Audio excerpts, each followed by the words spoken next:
Lecture du livre du prophète Sophonie. Cherchez le Seigneur, vous tous, les humbles du pays qui accomplissez sa loi. Cherchez la justice, cherchez l'humilité. Peut-être serez-vous à l'abri au jour de la colère du Seigneur. Je laisserai chez toi un peuple pauvre et petit. Il prendra pour abri le nom du Seigneur. Ce reste d'Israël ne commettra plus d'injustice. Ils ne diront plus de mensonges. Dans leur bouche, plus de langage trompeur. Mais ils pourront paître et se reposer. Nul ne viendra les effrayer. Le livre de Sophonie est surprenant parce que très contrasté. On y trouve d'une part des menaces terribles contre Jérusalem et d'autre part des encouragements, des promesses de lendemains heureux, toujours adressées à Jérusalem. Reste à savoir pour qui sont les menaces et pour qui les encouragements. Il faut donc faire un petit détour par l'histoire. Nous sommes au 7e siècle avant Jésus-Christ, dans le royaume de Juda, c'est-à-dire le royaume du Sud. Le jeune roi Josias vient de monter sur le trône à l'âge de 8 ans, à la suite de l'assassinat de son père. Jérusalem vit donc des temps très troublés, c'est le moins qu'on puisse dire. Vous vous souvenez qu'à cette époque-là, l'empire assyrien, dont la capitale est Ninive, est en pleine expansion. Sous la menace assyrienne, les rois ont préféré capituler d'avance, ce qui veut dire en clair que le royaume de Jérusalem est vassal de Ninive. Or, il y a toujours une querelle entre les rois et les prophètes sur ce point.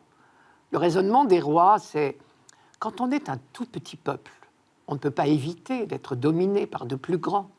Et après tout, c'est un moindre mal plutôt que de disparaître complètement. » Les prophètes, eux, tiennent farouchement à la liberté politique du peuple élu. D'abord, demander alliance à un roi de la terre, c'est la preuve qu'on ne fait pas confiance au roi du ciel. Dieu vous a libérés d'Égypte. Ce n'est pas pour vous laisser mourir maintenant. Vous avez fait alliance avec Dieu. Contentez-vous de cette alliance-là, n'en cherchez pas d'autre.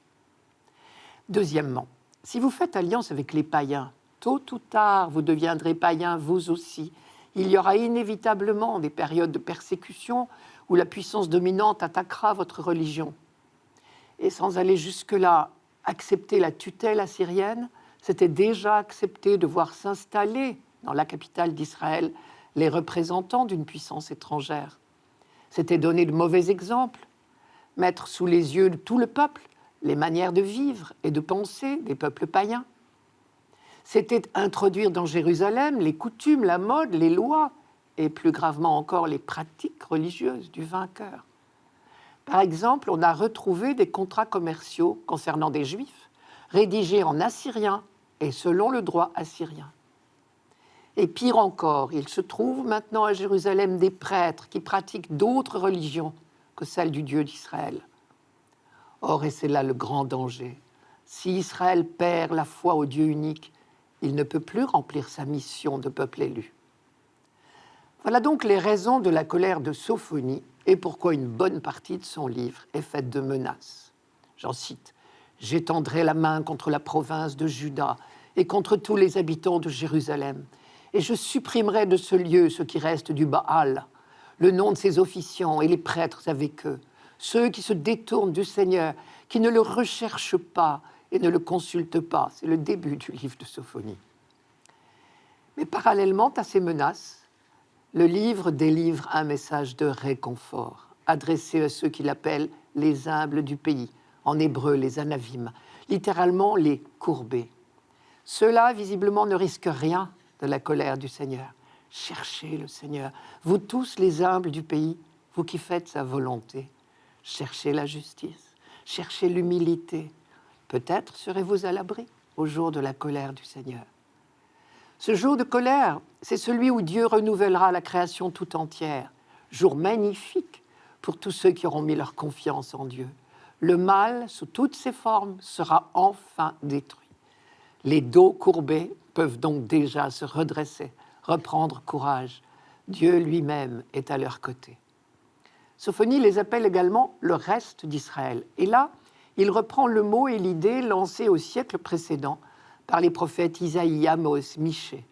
L'idée, c'est, puisque, premièrement, Dieu a choisi Israël comme un instrument privilégié de son projet sur l'humanité.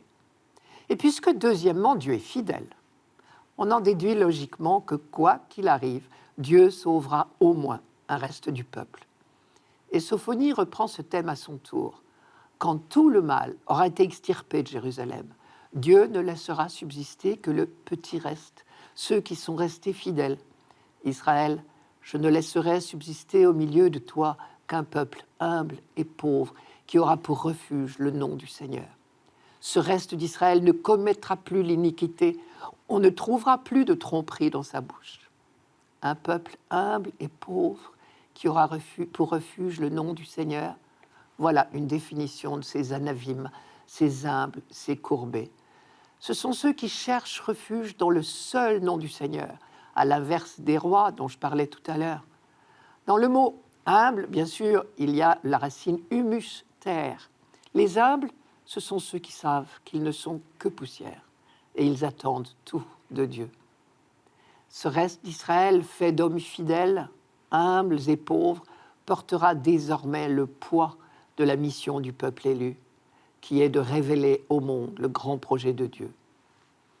C'est toujours une poignée de croyants qui est envoyée au monde, comme le ferment dans la pâte.